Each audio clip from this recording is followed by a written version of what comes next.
Hello everyone, how are you all? I am Alok. Today we are going to start chapter number 8 of your accountancy, that is accounting for debenture. तो सबसे पहले हम debenture की meaning की बात कर लेते हैं। डिवेंचर की सिंपल मीनिंग है कि it is a document issued by company under its common seal acknowledging the डेब्ट। मतलब कि डेब्ट मीन्स क्या होता है? लोन। तो जो लोन का एक्नॉलेजमेंट दे उस डॉक्यूमेंट को जो अंडर कॉमन सील हो उसे हम डिवेंचर बोलते हैं। ठीक है। It also contains the term of repayment of डेब्ट। मतलब कि उस डेब्ट का रीपेमेंट ये कब करेंगे, 3 साल बाद, 4 साल बाद। ठीक है, वो लिखा होता है। साथ में payment of interest at a specified rate. साथ में क्या होता है? इंटरेस्ट की किस स्पेसिफाइड रेट पे ये इंटरेस्ट देंगे। ओके। अब debenture includes debenture stock, bonds और any other instrument of a company evidencing a डेब्ट। अब एक नई डेफिनेशन दी है सेक्शन 230 ऑफ कंपनी एक्ट 2013 ने। क्या बोला है कि डिवेंचर में क्या इंक्लूड होगा? डिवेंचर स्टॉक, बॉन्ड और कोई अदर इंस्ट्रूमेंट जो कि डेब्ट का एविडेंस देते हैं, whether constituting a charge on company's assets और नॉट। अब ये कंपनी पे चार्ज असेट्स भी कर सकते हैं और नहीं भी कर सकते हैं। अब चार्ज ऑन असेट्स क्या कहलाता है? चार्ज ऑन असेट्स का मतलब होता है कि जो ये डेब्ट दे रहे हैं अगर कंपनी रीपे नहीं कर पाती है, ओके, तो जो असेट्स है उन पे इनका हक रहेगा, है ना। वो असेट्स सेल करके अपना पैसा वापस ले लेंगे। ओके। अब जो डिवेंचर होता है वो फ्रीली ट्रांसफरेबल नहीं होता है। मतलब ट्रांसफरेबल नहीं होता है। एक कोई बंदा है डिवेंचर होल्डर, वो अपना डिवेंचर किसी और को नहीं बेच सकता है। ओके। तो उसके पास राइट नहीं होता है कि वो डिवेंचर को ट्रांसफ़र करे। दूसरा, उसके पास राइट नहीं होता है कंपनी की जनरल मीटिंग में वोट करे, क्योंकि डिवेंचर होल्डर को हम क्रेडिटर मानते हैं। ओके। जैसे शेयर होल्डर को हम क्या मानते थे? ऑनर कंपनी का। यहाँ डिवेंचर होल्डर को क्या मानते हैं हम? डिवेंचर होल्डर को कंपनी का क्रेडिटर मानते हैं, इसलिए उसको कोई वोटिंग राइट नहीं होते। और जो उनको इंटरेस्ट पेड किया जाता है वो प्रॉफिट के अगेंस्ट दिया जाता है। मतलब कि प्रॉफिट जब होगा तब उनको वो इंटरेस्ट पेड किया जाएगा। अब हम बात करेंगे टाइप्स ऑफ डिवेंचर की।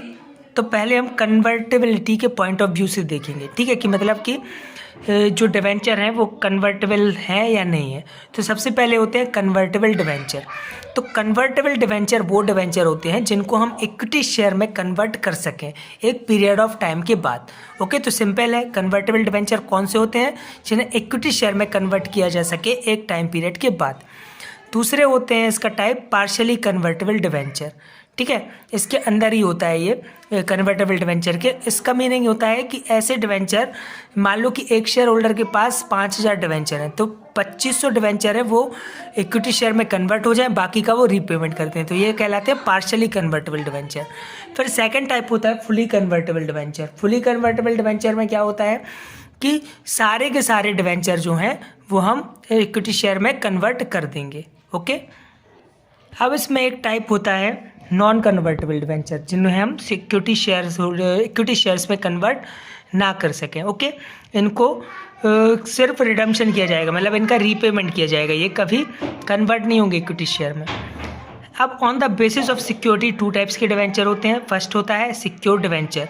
सिक्योर डिवेंचर मतलब कि आपने डिवेंचर खरीदे हैं कंपनी के, साथ में आपने अपनी सिक्योरिटी के लिए उसकी असेट्स पर चार्ज भी किया है। असेट्स पर चार्ज करने का मतलब बता चुका हूँ मैं।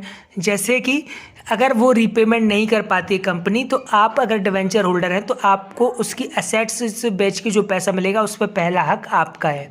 ओके। तो ये सिक्योर डिवेंचर कहलाते हैं।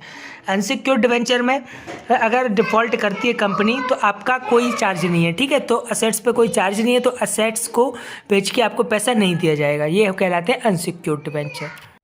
अब रिडेम्पशन के पॉइंट ऑफ व्यू से एक 2 टाइप के डिवेंचर होते हैं। रिडेम्पशन का पहले मीनिंग समझ लीजिए। रिडेम्पशन का मीनिंग होता है रीपेमेंट करना।